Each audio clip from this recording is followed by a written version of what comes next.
الحمد للہ وحدہ والصلاة والسلام علی من لا نبی بعدہ۔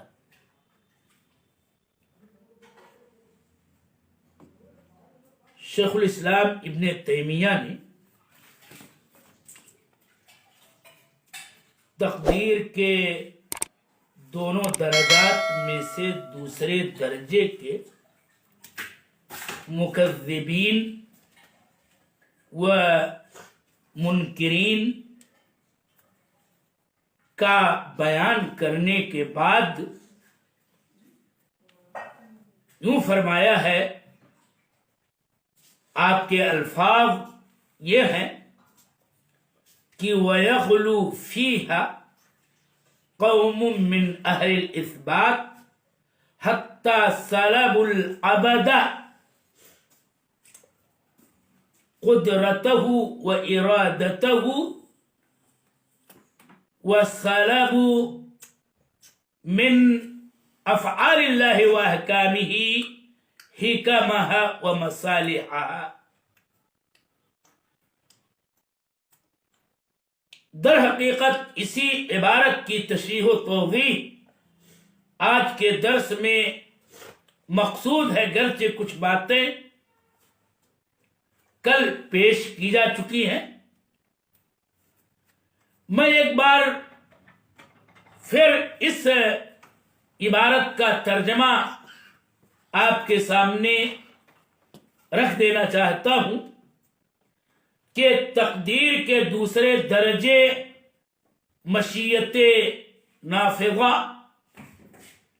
اور خلق و ایجاد کے سلسلے میں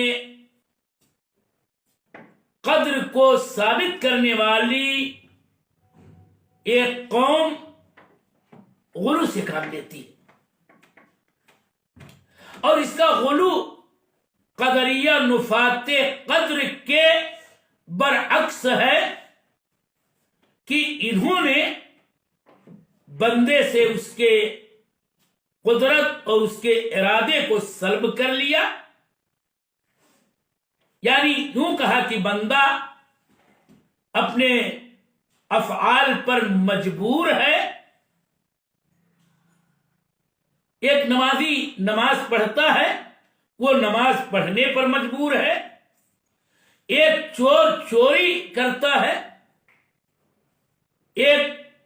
شراب پینے والا خمر نوش کرتا ہے، وہ اس پر مجبور ہے۔ اور ساتھ ساتھ انہوں نے اللہ جل وعلا کے افعال اور اللہ تعالی کے احکام سے حکمتوں اور مصلحتوں کو بھی سلب کر لیا۔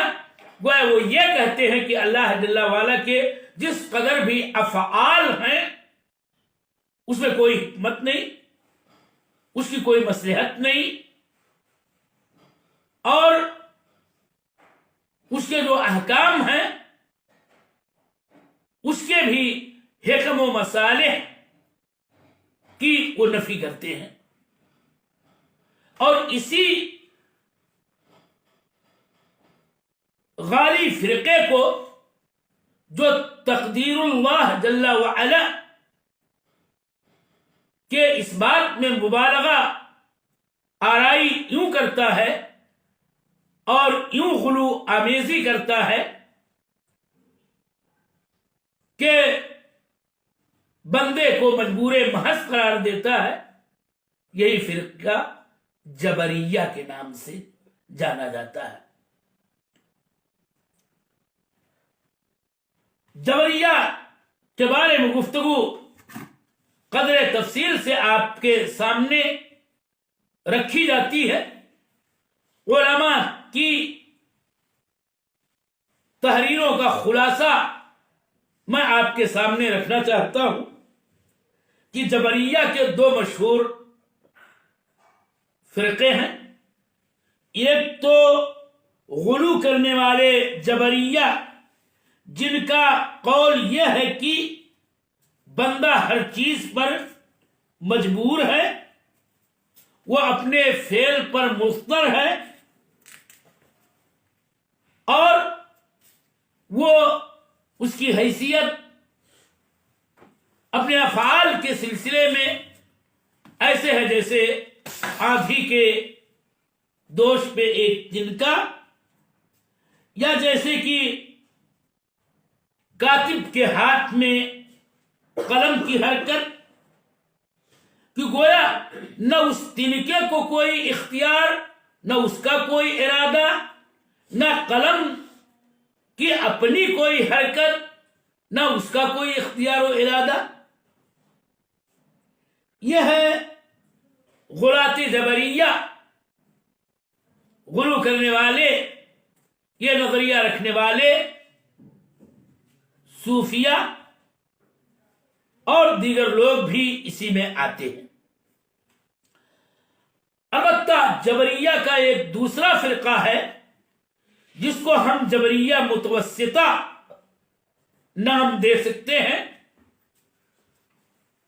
اور یہ ہیں اشاعرہ اور ماتریدیہ. ان کا قول و مذہب یہ ہے کہ بندہ باطن میں مجبور ہے لیکن ظاہر میں لگتا ہے کہ وہ با اختیار ہے.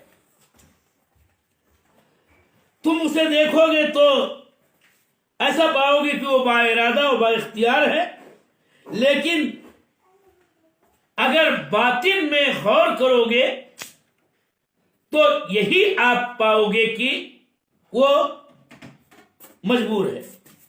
اور ان کے نزدیک یہی تقدیر کا معنی و مفہوم ہے کہ بندہ مجبور ہے لیکن یہ جبر باطن میں ہے، ظاہر میں نہیں. اگر ایسا ہے تو پھر بندے کے فعل میں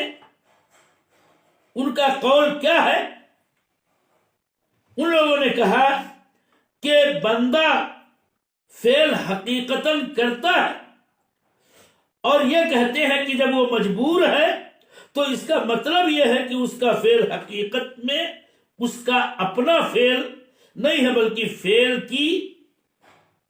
نسبت اس کی جانب مجازی طور پر ہے. جب یہ بات ہے تو پھر سوال یہ پیدا ہوتا ہے کہ ان کا قول جب یہ ہے کہ اللہ ہی گویا فاعل ہے، تو پھر بندے کا ان کے اپنے افعال و اعمال میں کیا کردار ہے؟ ان کا جواب جبریہ متوسطہ اشاعرہ ماتریدیہ، جس کی نمائندگی پہلے کی بات تھے کہ ابو الحسن اشعری کرتے تھے، انہوں نے کہا کہ اصل میں بندہ اپنے فعل کا حقیقی فاعل نہیں ہے، بلکہ فعل کی نسبت مجازی طور پر اس کی کر دی جاتی ہے. تو پھر جب بار بار بات یہ آئی کہ اس کا مطلب یہ ہے کہ فاعل اور کوئی ہے، تو بندے کا آخر کردار کیا ہے؟ اس کا جواب تلاشنے میں ان اشاعرہ و ماتریدیہ نے یہ کہا کہ بندہ اصل میں فعل کا محل ہے، اور اس کی تشریح ان لوگوں نے یوں کی کہ جیسے کہ کاٹنے والے کے ہاتھ میں چھری یا چاقو کہ جس سے وہ کوئی بھی شے کاٹ رہے ہو، گوشت کاٹ رہے ہو، روٹی کاٹ رہے ہو، تو دیکھنے والے کے لیے چھری اور چاقو کاٹنے کا کام کر رہی ہے، لیکن یہ ہے کہ کاٹنے کا یہ فعل اس سے ہو رہا ہے جو اس چھری یا چاقو کو حرکت دے رہا ہے، اور فی الواقع اس طرح سے یہ ہے چھری یا چاقو اس فعل کا محل ہے لیکن اس فعل کا فاعل نہیں ہے. تب اس پر یہ سوال کیا جائے کہ آخر روٹی کاٹی گئی کیسے؟ تو اس کا یہ جواب ہے کہ چھری سے، لیکن فی الواقع اس سے کاٹی گئی جس نے چھری کو حرکت دی. تو ایسے ہی بندہ فعل تو کرتا ہے لیکن اس کی مثال اسی چاقو کی طرح سے ہے کہ چاقو نے نہیں کاٹا ہے بلکہ حرکت دینے والے نے کاٹا ہے. تو گویا اللہ جل وعلا جو بندے سے حرکت کروا رہا ہے اس کا وہ فعل ہے. اور اسی لیے شیخ الاسلام ابن تیمیہ رحمہ اللہ نے یہ فرمایا ہے کہ انہوں نے بندے سے اس کی قدرت اور اس کے ارادے کو سلب کر ڈالا. خلاصہ یہ ہے کہ اشاعرہ ماتریدیہ کے نزدیک فعل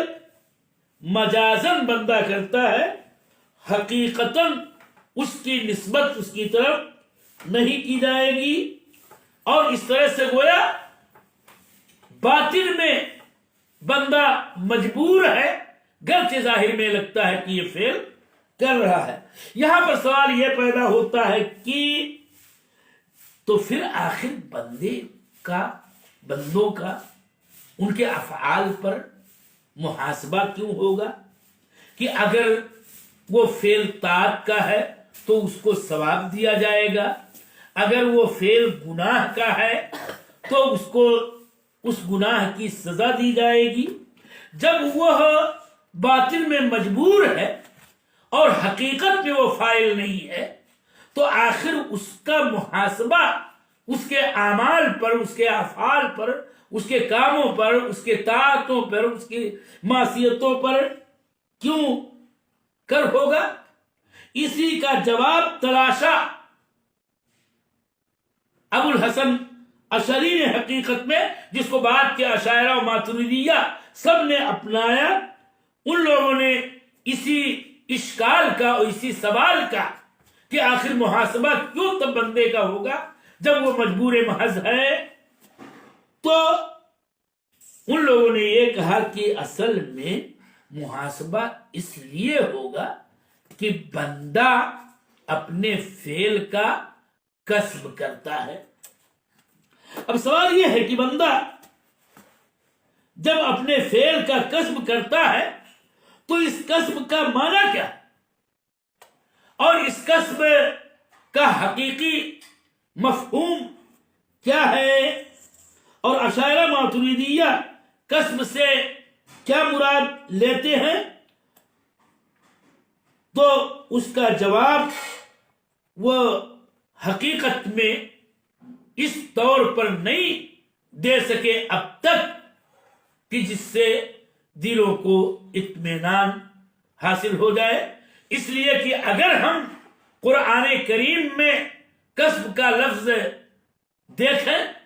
تو آخر بندے کے افعال و اعمال و کرتوت اور جو کچھ ان سے صادر ہوتا ہے اسی کے معنی میں ہے تلک امۃ قد خلت لہا ما کسبت ولکم ما کسبتم ولا تسألون عما كانوا يعملون. اور اس آیت میں در حقیقت کسب کا معنی پھر حقیقت میں عمل ہی ہوتا ہے. تو پھر کیوں نہ یہ کہا جائے کہ بندہ حقیقت میں اپنے افعال کا فاعل ہے، حقیقی نہ کہ مجازی. البتہ اللہ تعالیٰ اس کے افعال کا خالق ہے. اور یہ کیوں نہ کہا جائے کہ بندے اپنے افعال کو اس قدرت اور اس ارادے اور اس اختیار سے کرتے ہیں جو اللہ تعالیٰ ان میں پیدا کرتا ہے. اور یوں بندوں کے افعال کے فاعل تو بندے ہیں لیکن ان کے افعال کا خالق حقیقی اللہ جل وعلا ہے، جس کے دلائل کا ذکر پہلے ہی ہوا. اور واللہ خلقکم وما تعملون اس سلسلے کی نص صریح ہے کہ جو آیت ہمیں یہ بتاتی ہے کہ اللہ تعالی ہی ہم سب کا اور ہمارے اعمال کا و افعال کا خالق ہے. کہ آیت کا یہی ترجمہ ہے واللہ خلقکم وما تعملون. اور یوں بہرحال جبریہ کا قول قدریہ کے مقابل میں اور زیادہ بوگس ہے، اور اس کا فساد و بطلان بھی ظاہر ہے کہ اگر بندے کے ارادوں و قدرت کو اس سے چھین لیا جائے تو پھر اس کو خطاب کرنا، اس کو حکم دینا، اس کو کسی چیز سے روکنا، اور پھر امتثال اوامر پر ثواب اور اجتناب نواہی پر عقاب، اور فعل معاصی پر عقاب کی کوئی حکمت اور مصلحت رہ ہی نہیں جائے گی۔ جب بندہ مجبور ہے تو پھر اس سے یہ کہنا کہ اقیموا الصلاۃ وآتوا الزکاۃ، تم نماز قائم کرو، زکات دو، کہنے کا کیا مطلب ہے کہ اگر وہ مجبور ہے اور تمہارے حساب سے کہ تقدیر میں اتنا مبالغہ کہ اس کے لیے اگر ترک صلاۃ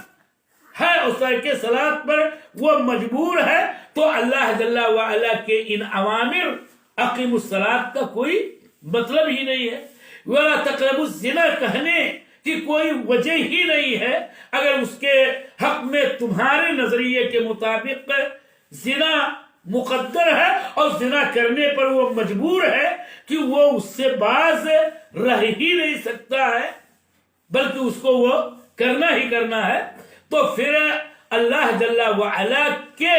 اوامر و نواہی اور اللہ کے رسول صلی اللہ علیہ وسلم کے بھی اوامر و نواہی بحیثیت شارع یہ ہے قطعی طور پر عبث ٹھہریں گے، اور اس میں نہ کوئی حکمت نہ کوئی مصلحت باقی رہ جائے گی۔ تو جبریہ کے قول کا ایک فساد تو یہ ہے کہ بندوں سے ارادہ و قدرت چھین لیا، اور دوسرا فساد یہ ہے کہ اللہ تعالیٰ کے افعال و احکام سے اس کی حکمتیں مصلحتیں بھی چھین لی ہیں۔ اسی آخری بات کی کہ جبریہ اللہ کے افعال و احکام سے ان کے حکم و مصالح بھی سلب کرتے ہیں، اسی نکتے کی وضاحت خالی اگلے درس میں کر دی جائے گی تاکہ بات مکمل ہو جائے اور جبریہ کے قول کا فساد و بطلان بھی